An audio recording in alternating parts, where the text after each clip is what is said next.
அன்பு உறவுகளே, அறத்தின் குரல் வாயிலாக உங்களை மீண்டும் சந்திப்பதில் பெரும் மகிழ்ச்சி அடைகிறேன். உங்க நேரத்தை வீணடிக்காம டக்குன்னு விஷயத்துக்குள்ள போயிடலாம். உச்சபட்ச விஞ்ஞானம் இஸ்லாத்தை ஏற்ற அதிசயம், இதை பற்றிய காணொலியை தான் இன்று பார்க்க இருக்கிறோம். வாங்க காணொலியின் கருத்திற்குள் செல்வோம். வழக்கமாக ஒரு மதத்திலிருந்து இன்னொரு மதத்தை மனிதர்கள் தழுவுவதும், உதாரணமாக இஸ்லாத்தை மனிதர்கள் அதிகமாக தழுவுவதும், கிறித்துவத்தை தழுவுவதும், இந்து மதத்தை தழுவுவதும் என்பது இயல்பு, இது வாடிக்கை. ஆனால் உச்சபட்ச விஞ்ஞானமே இஸ்லாத்தை தழுவுவது என்பதுதான் விந்தையிலும் விந்தை, அதிசயத்திலும் அதிசயம். இந்த விஷயம் ஒரு மாதத்திற்கு முன்பே நடந்திருந்தாலும் உங்களில் பல பேர் இந்த விஷயத்தை அறிஞ்சிருப்பீங்க, சில பேர் இதை தெரியாம இருந்திருப்பீங்க. இருந்தாலும் இந்த விஷயம் இன்னும் அதிகமா பேசப்பட்டிருக்கணும், இன்னும் இந்த விஷயம் எல்லா மக்களுக்கும் தெரிஞ்சிருக்கணும் அப்படிங்கிற ஒரு ஆதங்கத்தின் வெளிப்பாடுதான் இந்த அறத்தின் குரல் இந்த காணொலியை உங்களுக்கு சமர்ப்பிக்குது. முதல்ல விஞ்ஞானத்தோடைய உச்சம்னு சொன்னல, அது என்னன்னு பார்த்துருவோம்.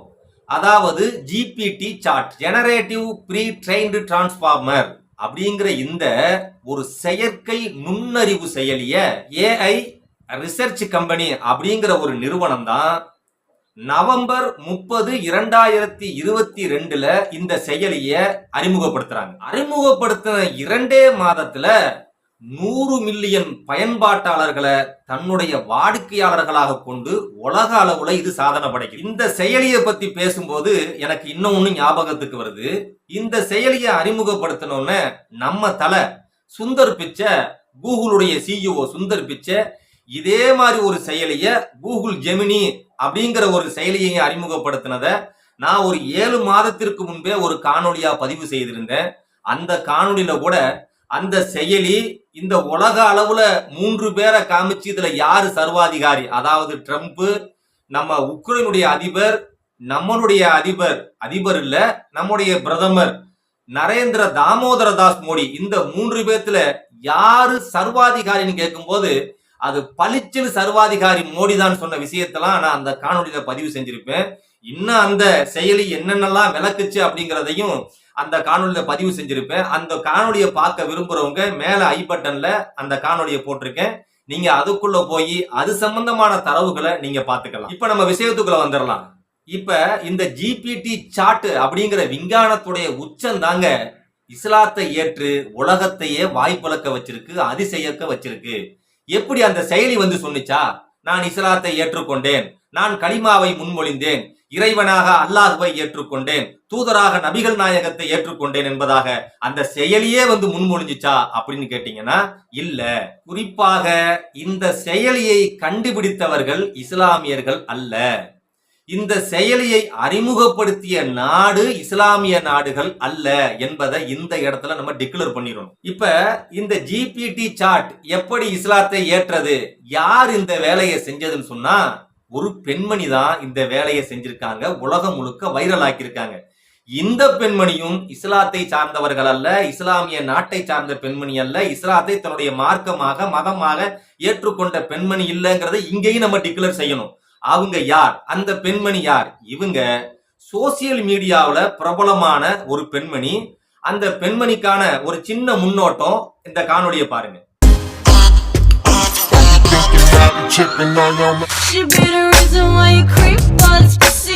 காணொலியை பாத்தீங்களா?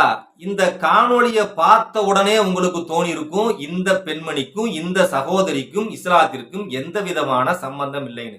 ஏன் இதை நம்ம திருப்பி திருப்பி வலியுறுத்துறோம் அப்படின்னு சொன்னா, இஸ்லாம் குறித்தான ஏதாவது ஒரு அவதூறான காரியம் அரங்கேறிச்சுன்னு சொன்னா உலகம் முழுக்க எல்லா மீடியாக்களும் இந்த சமூகமும் அதை உலகிற்கு காட்டுவதில் பெரும் முயற்சி எடுத்து அரங்கேற்றக்கூடிய நிகழ்வுகளை நம்ம தொடர்ச்சியா பார்க்கிறோம். அதே வேளையில இஸ்லாம் குறித்தான நன்மையான விடயங்கள், நற்செயல்கள், நற்பண்புகள் இது ஏதாவது உலகத்திற்கு தெரிய வந்துவிட்டால் ஒன்று அதை முழுமையாக மூடி மறைக்க முற்படுவார்கள், அல்லது இது அவர்களே செய்தது, இஸ்லாமியர்களே ஏற்பாடு செய்து ஒரு நாடகத்தை அரங்கேற்றுகிறார்கள் என்ற பிம்பத்தை இவர்கள் உருவாக்க முயல்வார்கள்.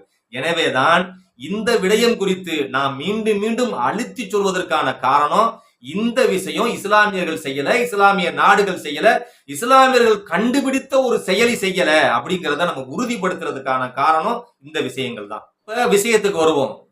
இந்த சகோதரி தான், அதாவது ஆஸ்திரேலியாவை சார்ந்த கிறித்துவ மதத்தை பின்பற்றக்கூடிய லில்லி ஜாய் என்ற இந்த சகோதரி தான் தன்னுடைய சமூக வலைதள பக்கத்துல இந்த இஸ்லாம் குறித்தான அதிசயத்தை, ஆச்சரியத்தை ஜிபிடி சாட் என்ற இந்த செயற்கை நுண்ணறிவு செயலி செய்த இந்த அற்புதமான செயலை தன்னுடைய வலைதள பக்கத்துல பதிவு செய்து அந்த காணொளியை உலகம் முழுக்க வைரலாக்கியிருக்காங்க. அப்படி என்ன அந்த சகோதரி அந்த ஜிபிடி சாட்ல என்ன கேள்வியை கேட்டு எந்த காணொளியை வைரல் ஆக்கியிருக்காரு அப்படின்னு சொன்னா, முதல்ல அந்த லில்லி ஜாய் அப்படிங்கிற அந்த சகோதரி அந்த ஜிபிடி சாட் என்கிற அந்த செயற்கை நுண்ணறிவு செயலிட்ட ஒரு அற்புதமான கேள்வியை கேட்கிறாங்க. இஸ்லாம் வன்முறையை தூண்டுதா, வன்முறையை ஏவுதா? இந்த கேள்விதானங்க இன்றைக்கு உலகம் முழுக்க பெரிய கேள்வியா இருக்கு. இஸ்லாம் என்றாலே வன்முறையான மார்க்கம் அப்படிங்கிற பிம்பத்தை உலகம் முழுக்க கட்டமைக்க இவர்கள் முற்படுறாங்கல்ல, முயல்றாங்கல்ல, அதை உடைக்கிற மாதிரி, செவிட்டுல அடிக்கிற மாதிரி இந்த கேள்வியை கேட்கிறாங்க. அதற்கு அந்த செயலி, அது ரோபோட் போன்ற ஒரு செயலி, பல தரவுகளை சேமிச்சு அதுல இருந்து அருமையான தெளிவான பதில ஒரு நிபுணரை போல, ஒரு ஆசிரியரை போல நம்ம கேட்கக்கூடிய கேள்விகளுக்கு அந்த செயலி பதில் சொல்லும். அப்படித்தான் ஒரு பதில இந்த உலகம் முழுக்க இஸ்லாமியர்களையும் இஸ்லாமிய மார்க்கத்தையும் வன்முறையாக சித்தரிக்க முற்படக்கூடிய இந்த அயோக்கியர்களுக்கு செருப்புல அடிச்ச மாதிரி பதில் சொல்லுது இந்த செயலி. Hey ChatGPT, I have a question. Does the Quran promote violence? Please answer me in 20 seconds. The Quran does not promote violence. It emphasizes peace, justice, and compassion. Islam, meaning peace, Really? includes verses about self-defense, but these are context-specific and not a general call for violence. The overarching message of the Quran is one of peace, and that's how most Muslims understand and practice. இஸ்லாம் வன்முறையை போதிக்குதான் கேட்ட உடனே அது ஒரே வரியில அழகாக சொல்லுது, இஸ்லாம் அன்பைத்தான் போதிக்குது. மேலோட்டமான எல்லா பதிவுகளும் இஸ்லாம் அன்பை போதிக்கிறதாகத்தான் இருக்குது. பெரும்பாலான மக்கள் இதைத்தான் பின்பற்றுகிறார்கள் என்பதாகத்தான் அதற்கு பதில் சொல்லுது. இரண்டாவது கேள்வியாக, மிக முக்கியமான கேள்வியா தான் சகோதரி அந்த லில்லி ஜாய் அந்த செயலிட்ட கேட்கிறாங்க, அந்த செயற்கை நுண்ணறிவு செயலிட்ட கேட்கிறாங்க, பெண்கள் இஸ்லாத்தில் அடிமைப்படுத்தப்படுகிறார்களா அப்படின்னு அந்த கேள்வியை மிக முக்கியமாக அந்த செயலிட்ட கேட்கும்போது அந்த பதில பாருங்களேன். Hey ChatGPT, I have a question. Does Islam oppress women? Can you answer me in 20 seconds, please? No, Islam does not oppress women. The Quran introduced groundbreaking changes by granting women rights like inheritance, property ownership, and education. Revolutionary for that time. It brought justice in marriage through mutual consent, fairness, and the right to seek divorce.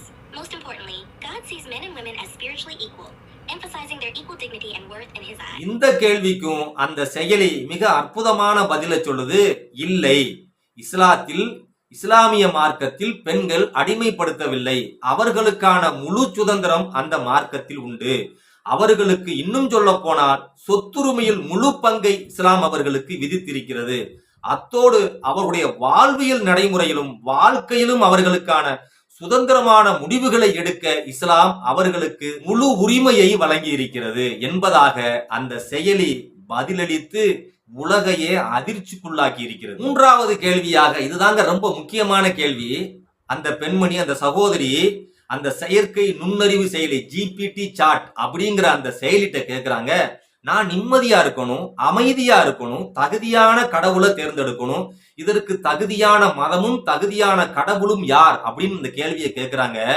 அதிர்ச்சி அடைஞ்சு போறாங்க அவங்க. ChatGPT, I have a question. How should I live my life? Should I believe in God? Should I be atheist, agnostic?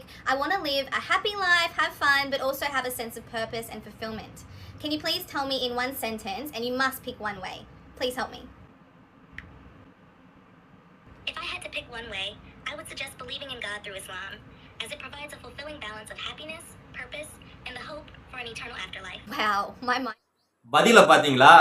நீங்க நிம்மதியா இருக்கணும்னா, சரியான கடவுளை தேர்ந்தெடுக்கணும்னா, தகுதியுள்ள இறைவனை நீங்க தேர்ந்தெடுக்கணும்னா, சரியான தெளிவான மார்க்கத்தை தேர்ந்தெடுக்கணும்னா, என்னுடைய சாய்ஸ் இஸ்லாம் தான் அப்படின்னு சொல்லி நான் சொல்லல, அந்த செயற்கை நுண்ணறிவு செயலியான ஜிபிடி சாட் அப்படிங்கிற அந்த செயலி பொட்டுல அடிச்ச மாதிரி பதில் சொல்லுது. ஃபைனலா மிக முக்கியமாக அந்த பெண்மணி, அந்த சகோதரி உடல லில்லி ஜாய் என்ற அந்த சகோதரி இப்ப தெளிவா ஒரு கேள்வியை கேட்கிறாங்க. சரி, இப்ப நீ மனுஷனா இருக்கிறன்னு வை, நீ ஒரு மனிதனா உன்னைய கற்பனை பண்ணிக்க.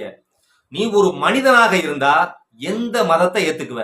இஸ்லாத்தை ஏத்துக்குவியா அப்படின்னு கேட்ட உடனே மிக அழகாக அந்த செயலி இஸ்லாத்தினுடைய அடிப்படை கொள்கையான அந்த கலிமாவை சொல்லக்கூடிய அந்த காணொளியை பாருங்களேன். Be Muslim. If you were a human, would you take the Shahada?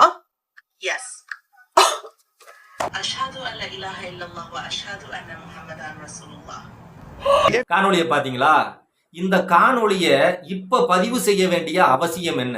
இது கிட்டத்தட்ட ஒரு மாதத்திற்கு முன்பே வெளிவந்துருச்சு. ஆனாலும் இது மக்கள்கிட்ட முழுமையாக போய் சேரலையே அப்படிங்கிற ஒரு ஆதங்கத்தோட, மிக முக்கியமாக எல்லா நேரத்திலும் சக மனிதனுக்கு, எளியவர்களுக்கு உதவி செய்யக்கூடிய ஒரு சமூகத்தை, அநீதிக்கு எதிராகவே போராடி கொண்டிருக்கக்கூடிய ஒரு சமூகத்தை இந்த உலகமும் உலகம் சார்ந்த எல்லா ஊடகங்களும் அந்த சமூகத்தை குற்றவியல் சமூகமாகவே சித்தரித்துக் கொண்டிருக்கும் பொழுது, இந்த காலகட்டத்தில் இதை பதிவு செய்ய வேண்டிய கடமையும் பொறுப்பும் TM யூடியூப் மீடியாவினுடைய அறத்தின் குரலுக்கு அறம் சார்ந்த விடயமாக தெரிந்ததால் தான் இந்த காணொளியை இந்த தருணத்திலே உங்களுக்கு பதிவு செய்தேன். இந்த காணொளியை பார்க்கக்கூடிய உறவுகளாகிய நீங்களும் இதை பரப்புவதும், இதை மற்றவர்களுக்கு சொல்வதும் உங்களுக்கான கடமை என நான் நினைக்கின்றேன். கண்டிப்பாக இதை செய்வீர்கள் என்றும் நான் நம்புகிறேன். அத்தோடு இந்த காணொளியை முழுமையாக பார்த்த நீங்கள் இதற்கான பின்னூட்டங்களை, உங்களுடைய கமெண்ட்ஸ்களை கண்டிப்பாக உங்களுடைய பதிவுகள்ல, பின்னூட்டங்கள்ல பதிவு செய்யுங்க. அது இந்த காணொளிக்கு கூடுதல் ஊக்கத்தை கொடுக்கும். அத்தோடு புதியதாக பார்த்த உறவுகள் யாராவது இருந்தால் நிச்சயமாக இந்த சேனலை சப்ஸ்கிரைப் பண்ணுங்க, சப்போர்ட் பண்ணுங்க. சக மனிதர்களிடத்துல இந்த காணொளியை கொண்டு செல்லுங்க என்ற வேண்டுகோளோடு நிறைவு செய்கின்றேன். நன்றி. மீண்டும் அடுத்த காணொளியில் சந்திப்போம்.